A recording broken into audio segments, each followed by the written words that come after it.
Ladies and gentlemen, it is my great pleasure to welcome Justin Rose to the interview room.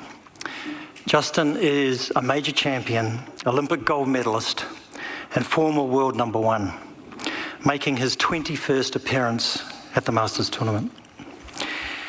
In early 2026, Justin won the Farmers Insurance Open at Torrey Pines, breaking the tournament record and becoming the first wire-to-wire winner of that event since 1955. Congratulations. Thank you. At the Masters in 2025, he finished second after matching the low round on Sunday with a 6 under 66 to force a playoff. Justin, you are clearly in great form. How are you feeling about your preparations coming into this week? Yeah, hey Clark, thank you very much. Excited to be here, 21st time, but it sort of always feels like your first time, really. It's always exciting. So that's the good news. And then obviously coming in here, sort of a little bit of a different preparation cycle this year. Things have been a little bit busier. There's been a few more things going on, like TGL crept in there. There's been some, family travel as well. So from that point of view, I've done things a little bit differently, just try to feel as ready as I can be this week. Last year, for example, I played Valero. This year, chose not to, just felt like I needed a week with my team in the run-up to this, which kind of went really well, and I'm glad I did it. And that included a little practice trip up here on Tuesday and Wednesday last week. And yeah, feeling good about things. I feel like when I have clearly found my game, I've played very well. Farmers is a good example of that, and kind of more evidence that I'm still able to find my best, which is great to know. And then my last time out, Players Championship, T13, but felt like I actually played a little bit closer to contending that week too. So some good things to lean on coming into this week, and yeah, excited to be back. Great. Thanks. John. Justin, the whole age thing. Never think about it?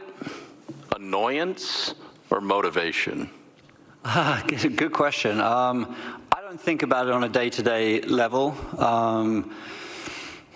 Happy that the narrative around it is more positive than negative, right, for the most part. And definitely there is some motivation there to kind of keep going, keep pushing, try to find new habits, new ways of trying to get better, realizing that that's a pretty difficult ambition to sort of get better at this stage of my career, but still feel like there's areas of my game that I can improve on significantly and easily without sort of age being a factor to those areas of my game. So still enjoying the work, really, I think, and that's the most important thing. I think when you enjoy it, you don't feel your age, and that's the most important thing. Ryan.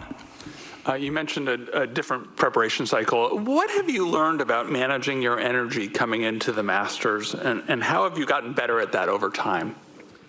Yeah, for sure. It's obviously a very exciting place to be. You enjoy your time on the golf course. But you're right, it's actually a tough walk. I actually came back here on Wednesday last week, and when you haven't played tournament golf for a couple of weeks, I think you can be in the gym all you want. When you walk 18 holes, to get your legs back under you is definitely a thing. And this is a tough walk, so yeah, definitely just sort of pacing yourself. I think most guys tend to just play 9, 9, 9. I think very rarely are people out there playing 18, maybe on a Monday. But yeah, definitely what I've learned through the years is that there was a tendency early in my career to try and be perfect for Thursday. And yeah, you need to be ready for Thursday, but you kind of need to save your gas for Sunday as well. You got to finish strong. You got to kind of if you start great, you still need to finish strong or be able to finish it off. So yeah, kind of having the long-term view of what it takes to sort of be in contention and finish it off on the weekend does definitely.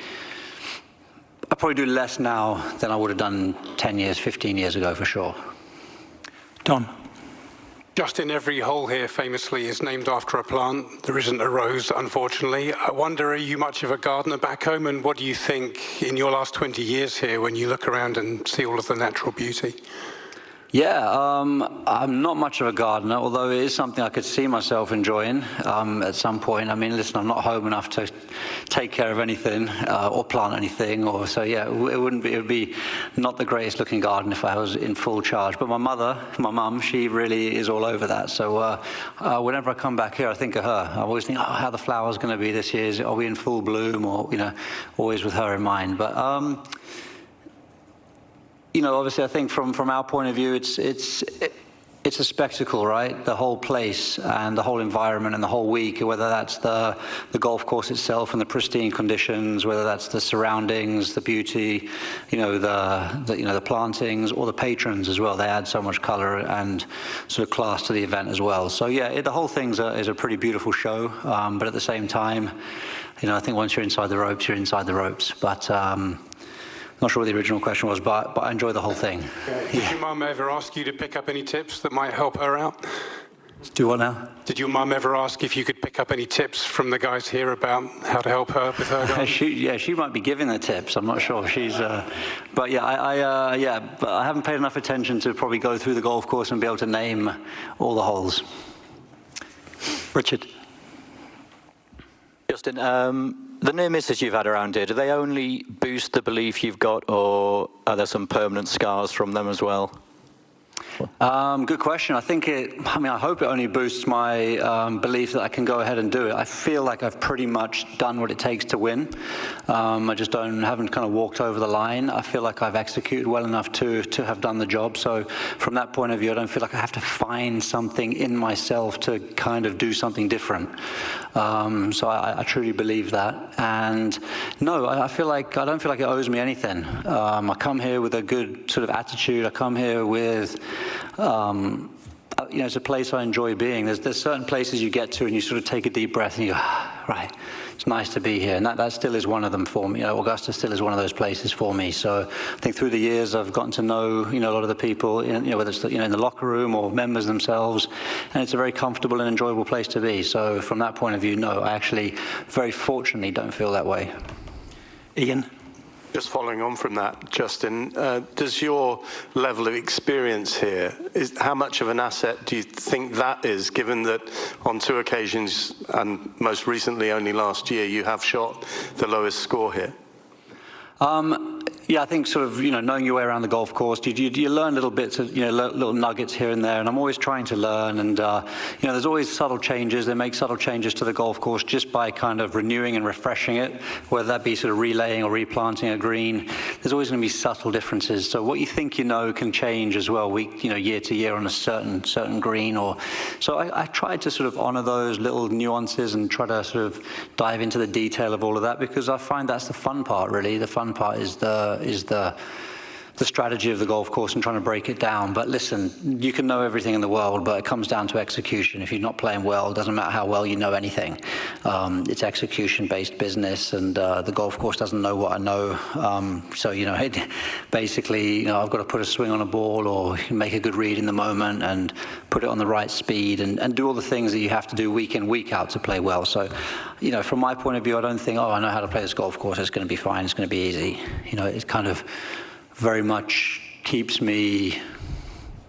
I turn up every day I play this golf course knowing it's a new body of work. What about the emotional experience that you have around here? Because it's not just the topography, it's the sights, the sounds, and the emotions that can be unique here.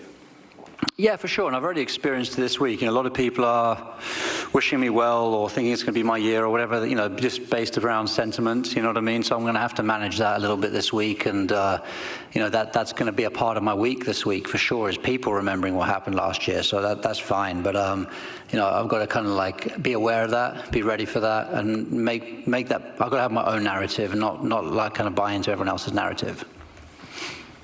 Josh? Hey Justin, it's been 40 years since Nick Price set the course record with 63, 30 years since Greg Norman matched it. Having played here so much, why do you think, that record's been held for so long? Yeah, I'm surprised that it has been that long. There's so many great players capable of putting up that number. I think that the course lends itself most ideally to that score on a Sunday. But also, if conditions allow, Sunday is kind of when the course is getting its most maxed out in terms of green speeds and firmness. So that kind of counteracts maybe some of the more accessible hole locations that traditionally we see on Sunday. Although last year, I felt like there were some new pins on Sunday that we hadn't seen before. So I felt like it was mixed up a little bit. But the course has gotten longer, a lot longer in the last 20 years or so. I think that's a big thing. A lot of mid-irons into small targets, wedges into small targets. If you're on and it's your day, sure, you can make a lot of birdies. Mid-irons into small targets. If you're on and it's your day, you're going to make a lot of birdies, but you're also going to make a bogey or two quite easily. That was the nature of my round on Sunday. I made a lot of birdies, played great. Still made some mistakes. This course can kind of do that to you pretty easily. So you make one or two bogeys, it's pretty hard to chase a record. Jimmy. Hey, Justin. Johnny Miller liked to say that a man shouldn't be judged by what he accomplishes, but what he overcomes. I wonder if you ever think about a strategy for dealing with adversity or disappointment. I mean, you've accomplished an awful lot in the game, but anybody who plays this long is going to run into some walls. Yeah, I kind of realized that even before I'd won a major. I knew I was going to win some, I knew I was going to lose some.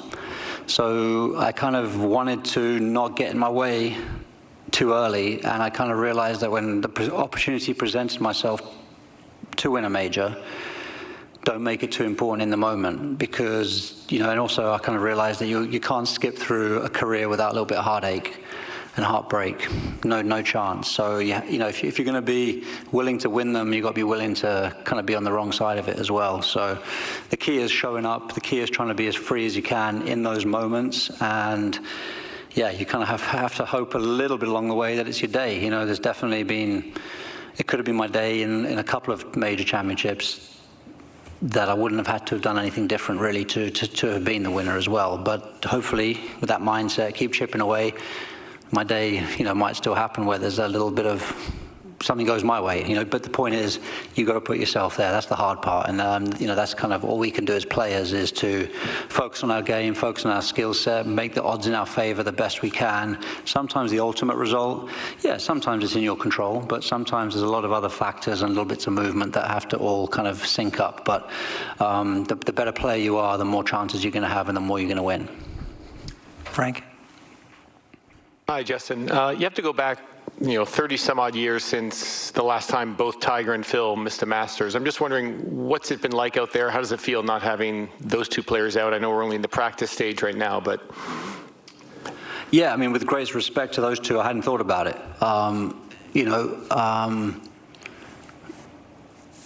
But yeah, I mean, they've both been obviously titans of the game for the last, like you say, 3 decades.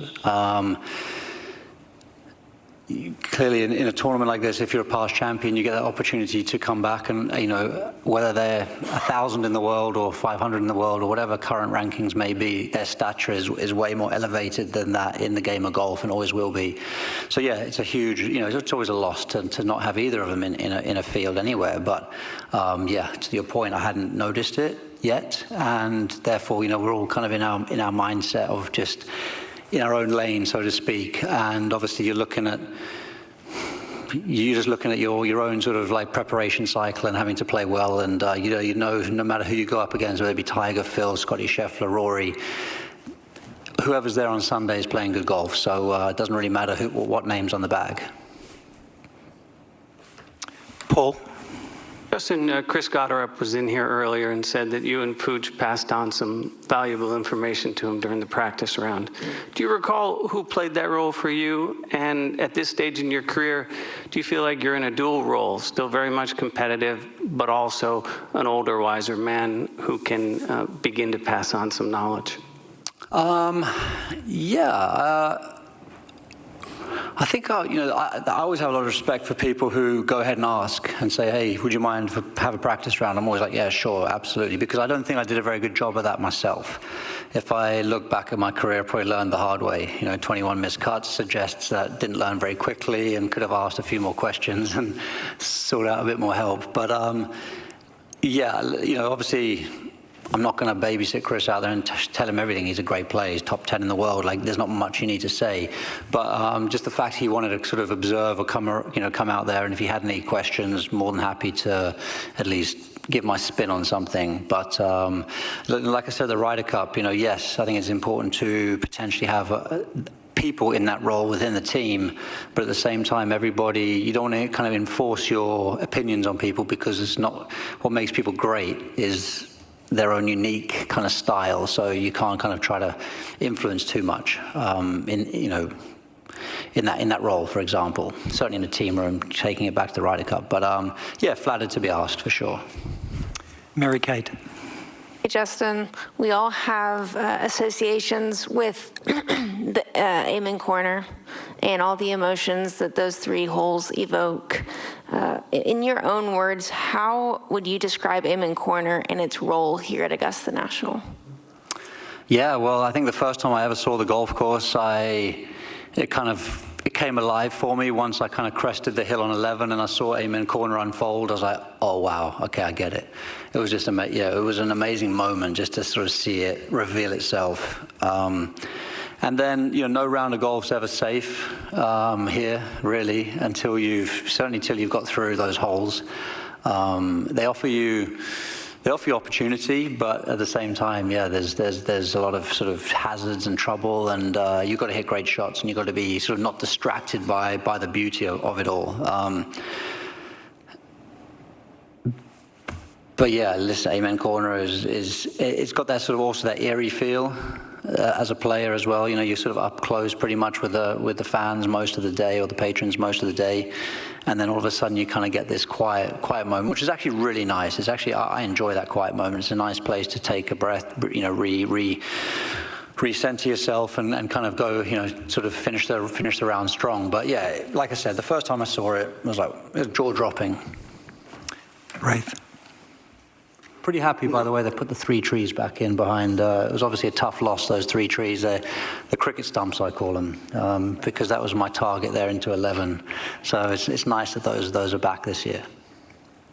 Justin, where would you put yourself on the scale between desire for a green jacket and obsession with it? I'd say firmly in the desire camp, just because I know that the latter's not going to help me. So it's probably professional discipline just to keep it in the desire realm. Yeah, I think I probably wouldn't let myself go down the other path, just because, like I said, I know that's not going to that probably won't be fruitful. So professionally, I'm not going to do that. Andy. Justin, I was looking at the drinks fountain out by the practice range, and they have the list of tournament winners up there. Your name is actually up there twice, but it's obviously in the small print about where people have tied with you. So I was wondering, in your 21st Masters, just how you reflect on that kind of curious position you're in the tournament history. Yeah, you mean having my name on the trophy 3 times, you mean? Your name is on the list, the tournament records list.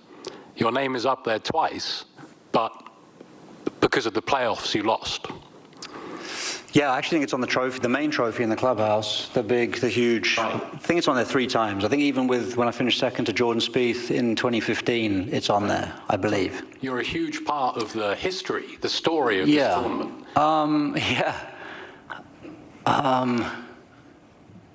Yeah, I guess. I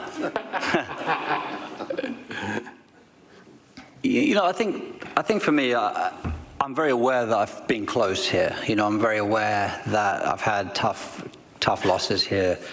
I also am aware that I enjoy this place. So I don't want to I don't want to feel like that those 3 second place finishes need to create a different sort of feeling for me.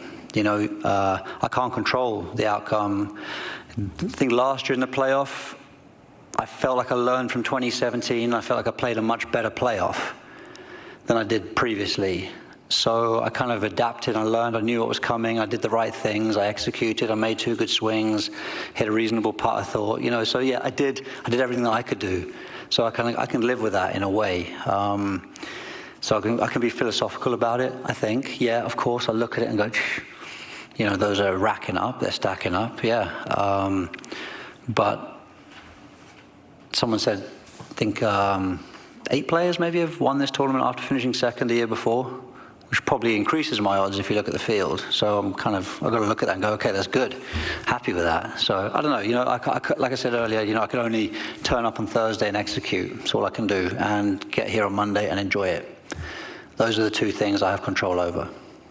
Okay, we've got time for 2 last questions. Patrick.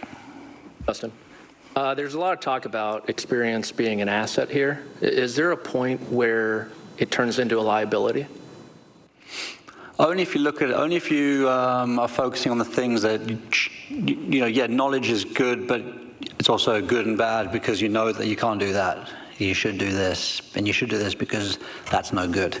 So if you're focusing on the wrong side of that equation, then I think knowledge, yeah, sometimes freewheeling without knowing all of the parameters can lead to freedom. And I've definitely played tournaments where I haven't played a practice round, and that freedom has been a benefit for sure. So yeah, as a player, yeah, I need to, but that's a kind of a personal commitment choice, is to go, how do you play knowing all of the variables? So yeah, you got to go all in. You got to be completely committed. You got to be, ruthless to the shot that you want to hit. So be front-footed rather than, you know, you might be playing safe, but you got to be playing safe in the right way. So that's the dance that you do with knowledge for sure. Last question, David. Justin, just going back to last year, when you leave after another tough loss like that, what is the overwhelming emotion as you're going back? Is it why me or why not? I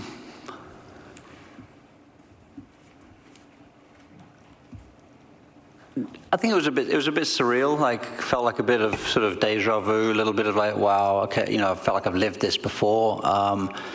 And then, you know, it's very natural to think, okay, well, what could I have done better? Where, you know, this, that, and the other. There were a couple of mistakes I made on the back 9 where I was in between driver and 3-wood off the tee on 14 and 17. So I won't ever think, why me? I'll be like, oh, okay, and, you know, yeah, maybe I could have done that better or done this differently, but not sort of like looking up to the golfing gods, giving it why me. No. But yeah, there's definitely like a when you realize you're that close, you can taste the victory as you know what it would feel like had it been the other way around. I can see what it would have felt like. I could have seen the celebrations. It all played out right in front of me. So it was just so I kind of lived it as if I'd have won it, but obviously without any of the real positive emotion that goes with that. But I kind of sensed everything. So that kind of just made it. To be right there but not obviously have the result is it's disappointing, of course, but there's no kind of like why, you know what I mean? It's just that is the way it is. I felt like I did a good job, and that's what I said earlier. I felt like I did for the large part. I look at the Saturday as that's the missed opportunity. Quite honestly, Saturday is the day I'm frustrated and mad about. 40 putts or 38 putts or something crazy like that. That was the day I lost it, really, and then did a great job on Sunday. So kind of walked away on Sunday feeling like I gave it everything. Justin, thanks for a really great interview. We wish you all the best for the week ahead. Thank you, guys. Thank you, everyone.